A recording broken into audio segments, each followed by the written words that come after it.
চাকরিহারাদের কি বার্তা মুখ্যমন্ত্রীর? বিকেল ৫টায় সাংবাদিক বৈঠক, সমাজ মাধ্যমে পোস্ট খোদ মুখ্যমন্ত্রীর। নবান্নে গুরুত্বপূর্ণ সাংবাদিক বৈঠক। চাকরিহারাদের নিয়ে কাটবে জট? এটাই সবথেকে বড় প্রশ্ন।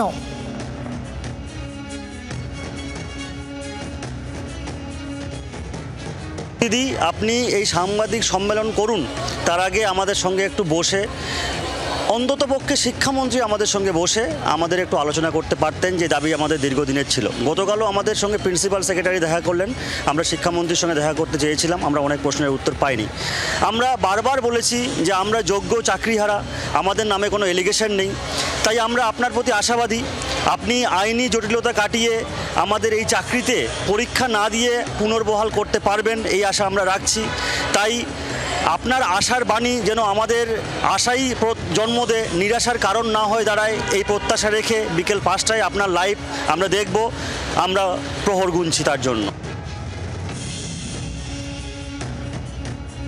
মুখ্যমন্ত্রী ও শিক্ষামন্ত্রীকে ফের চিঠি দিচ্ছেন চাকরিহারারা। পরীক্ষা ছাড়াই পুনর্বহালের দাবিতে অনড় চাকরিহারারা। চাকরিহারাদের সঙ্গে শিক্ষা দপ্তরের বৈঠকের পরে কাটেনি জট। পরীক্ষা ছাড়াই পুনর্বহালের দাবিতে অনড় চাকরিহারারা। সরকার রিভিউ পিটিশন করবে জানান আন্দোলনকারীরা। আর আজ বিকেল ৫টায় সাংবাদিক বৈঠক। মুখ্যমন্ত্রী মমতা বন্দ্যোপাধ্যায় সমাজ মাধ্যমে পোস্ট করে একথাই জানান তিনি। গতকাল বৈঠক হয়েছে শিক্ষা সচিবের সাথে, কিন্তু কোথাও গিয়ে আমাদের মনে হয়েছে ধোঁয়াশাটা কাটেনি এবং সদুত্তর তো তেমনভাবে পাওয়া যায়নি। তবে এটুকু তারা জানিয়েছেন যে সরকার সর্বতোভাবে চেষ্টা করছে যাতে কোনোভাবে যোগ্যদের স্বার্থ রক্ষা করা যায়, অধিকার রক্ষা করা যায়। আমরা বলেছিলাম রিভিউ তো স্যার এতদিন হয়ে গেল, অ্যাকসেপ্ট তো এখনও হলো না, বা তো ওনারা বললেন ডিফেক্ট লিস্ট ক্লিয়ার হয়েছে, এখন গরমের ছুটি চলছে, তো তার মধ্যে ওঠার চান্স খুব কম। যেহেতু ধোঁয়াশা এখনও কাটেনি, সদুত্তর সেরকমভাবে কিছু পাইনি, তাই শিক্ষামন্ত্রীর দ্বারস্থ আমরা হব। আজকে আমরা একটা চিঠি বিকাশ ভবনে আবার দেব যে গতকালের মিটিংয়ের সেরকম কিছু ধোঁয়াশা থেকে গেছে, তাই শিক্ষামন্ত্রীর সঙ্গে দেখা করতে চাই এবং মুখ্যমন্ত্রীর দ্বারস্থ আমাদের হতে হবে, তাই মুখ্যমন্ত্রীর সাক্ষাৎ প্রার্থী হয়েও আমরা আজকে চিঠি দেব।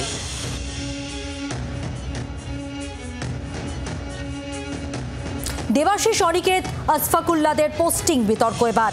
দেবাশিস হালদারকে পোস্টিং মালদার গাজলে, অনিকেত মাহাতোকে পোস্টিং রায়গঞ্জ হাসপাতালে, আর আসফাকুল্লাকে পোস্টিং পুরুলিয়া হাসপাতালে। আরজিকর আন্দোলনের জেরে অন্যত্র পোস্টিং। নেপথ্যে প্রতিহিংসা, অভিযোগ চিকিৎসকদের। ব্যাখ্যা চেয়ে স্বাস্থ্য ভবনে জুনিয়র ডক্টরস ফ্রন্ট। স্বাস্থ্য সচিবের দেখা না পেয়ে বিক্ষোভ অনিকেতদের। আমাদের ৩ বছরের বন্ড হয়, প্রথম বছর মেডিকেল কলেজ, বাকি 2 বছর ডিস্ট্রিক্ট হসপিটাল, বিভিন্ন ডিস্ট্রিক্ট হসপিটালে।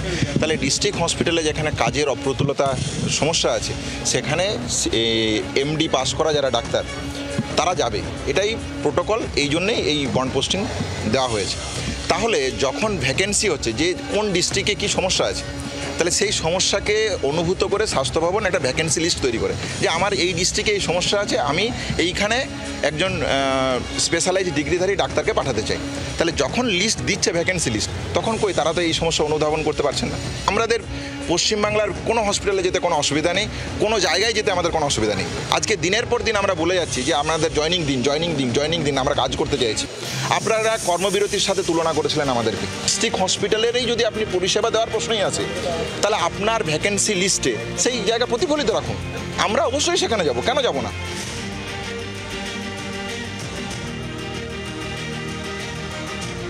কালীগঞ্জ উপনির্বাচনে তৃণমূলের প্রার্থী ঘোষণা। কালীগঞ্জে তৃণমূলের প্রার্থী তালিকায় আহমেদ আলিফা আহমেদ। আগামী 19শে জুন উপনির্বাচন হবে বলে জানায় নির্বাচন কমিশন এবং 4টি রাজ্যের 5 বিধানসভা আসনে উপনির্বাচনের ঘোষণা করা হয়েছে, যার মধ্যে নাম রয়েছে কালীগঞ্জের। 19শে জুন এ রাজ্যের একটি আসন অর্থাৎ কালীগঞ্জের বিধানসভার উপনির্বাচন ঘোষণা করেছে জাতীয় নির্বাচন কমিশন। তৃণমূল কংগ্রেস কিন্তু কালীগঞ্জ বিধানসভার উপনির্বাচনের জন্য তাদের প্রার্থী ঘোষণা করে দিল। প্রাক্তন প্রয়াত বিধায়ক নাসিরউদ্দিন আহমেদের কন্যা আলিফা আহমেদকে সেখানে কিন্তু প্রার্থী করল তৃণমূল কংগ্রেস। আলিফা আহমেদ তিনি জেলা পরিষদের সদস্য। 2021-এ তৃণমূল কংগ্রেস এই বিধানসভা থেকে 47,000 ভোটে জয়লাভ করেছে। তৃণমূল কংগ্রেসের দাবি যে আরও বেশি ভোটে উপনির্বাচনে তৃণমূল কংগ্রেসের প্রার্থী জয়লাভ করবে। যদিও ইতিমধ্যে বিজেপি কিন্তু অভিযোগ করতে শুরু করেছে যে কালীগঞ্জ বিধানসভায় 2021-এও ভোট করতে দেয়নি তৃণমূল কংগ্রেস। তারা আশঙ্কা করছেন যে এই যে উপনির্বাচন, সেখানেও কিন্তু তৃণমূল কংগ্রেস তাদের যে ভোট করতে না দেওয়ার যে বিষয় সেটা জারি রাখবে বিজেপি। ইতিমধ্যেই কিন্তু বিজেপি নেতৃত্ব এই নিয়ে অভিযোগ করতে শুরু করেছে। এখন দেখার বিষয় যে কালীগঞ্জ এই যে বিধানসভার উপনির্বাচন, সেখানে বিজেপি কাকে প্রার্থী করে। 2021-এ কিন্তু বিজেপি এই বিধানসভায় দ্বিতীয় স্থান অধিকার করেছিল, তৃণমূল কংগ্রেস প্রার্থীর কাছে পরাজিত হয়ে দ্বিতীয় স্থান।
এএসআই মতিরাম জাটকে জেরা করে উঠে আসছে একের পর এক চাঞ্চল্যকর তথ্য।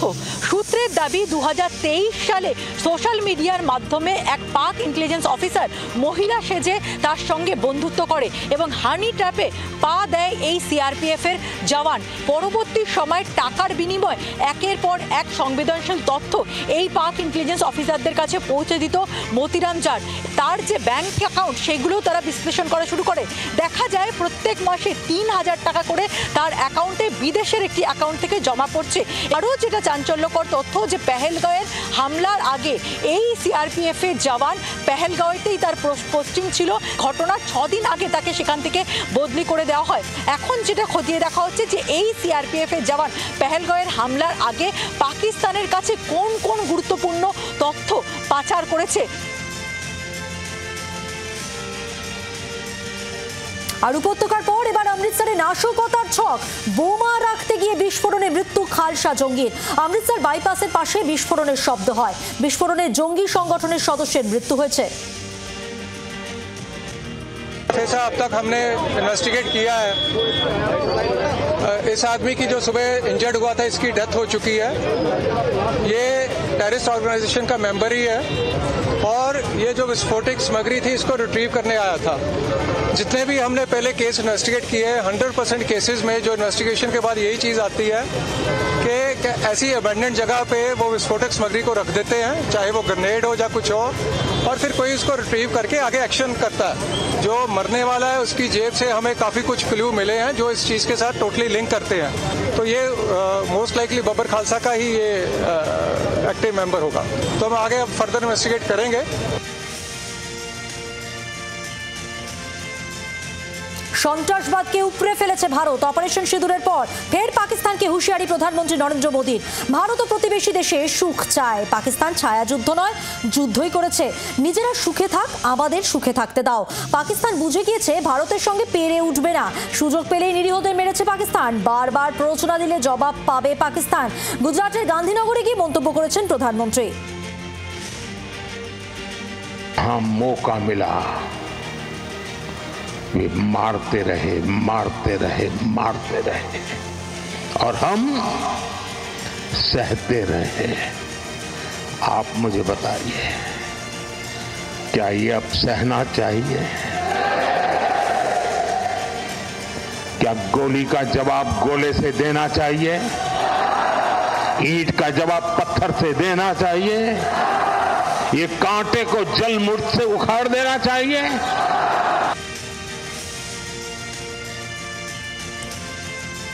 রাজধানীতে তৃণমূল সাংসদদের জরুরি বৈঠক। দিল্লির সাউথ অ্যাভিনিউয়ে দলীয় কার্যালয়ে হয় এই আলোচনা। অপারেশন সিঁদুরের পর সংসদে বিশেষ অধিবেশন চেয়ে প্রধানমন্ত্রীকে চিঠি দিচ্ছে তৃণমূলের প্রতিনিধি দল। সংসদীয় বিশেষ অধিবেশন ডাকা উচিত, যাতে করে দেশের মানুষের জানার অধিকার আছে সংসদ ভবনের মধ্যে দিয়ে যে সাংসদরা রয়েছেন তারা যেরকম শুনতে পারবেন, আবার তাদের মতামত জানাতেও পারবেন। এই দাবিটা আমরা আলাদা করে আজকে সেন্ট্রাল হলে সংসদ ভবনের ভিতরে বসে একটা সংসদীয় দল সিদ্ধান্ত নিয়ে আমরা মাননীয় প্রধানমন্ত্রীর কাছে একটা চিঠি পাঠানো হয়েছে। আমরা ওনাকে অনুরোধ করেছি যে উনি একটা বিশেষ অধিবেশন ডাকুন, যেটা থেকে আমরা জানতে পারি, দেশবাসী জানতে পারে যে কি হচ্ছে।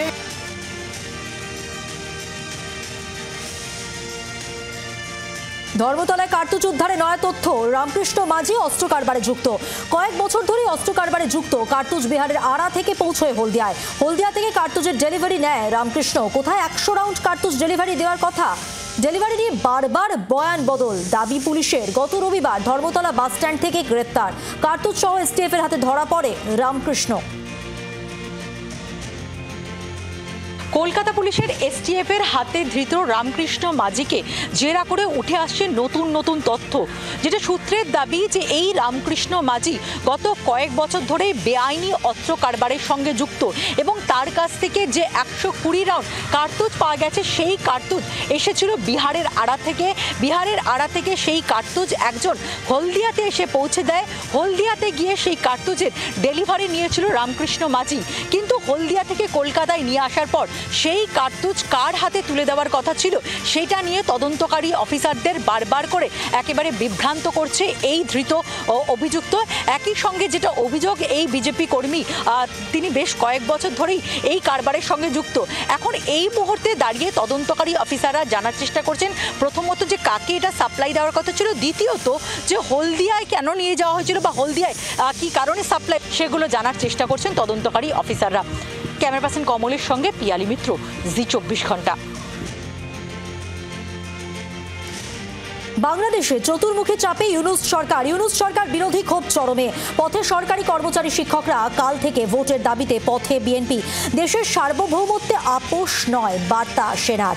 ডিসেম্বরে ভোটের আলটিমেটাম সেনার, জুনে ভোটের পাল্টা সওয়াল ইউনূসদের। ইউনূস সরকারের বিরুদ্ধে সার্বিক ক্ষোভ চরমে। মাইনে বাড়ানো সহ 3 দফা দাবিতে বাংলাদেশ জুড়ে প্রাথমিক শিক্ষক ধর্মঘট।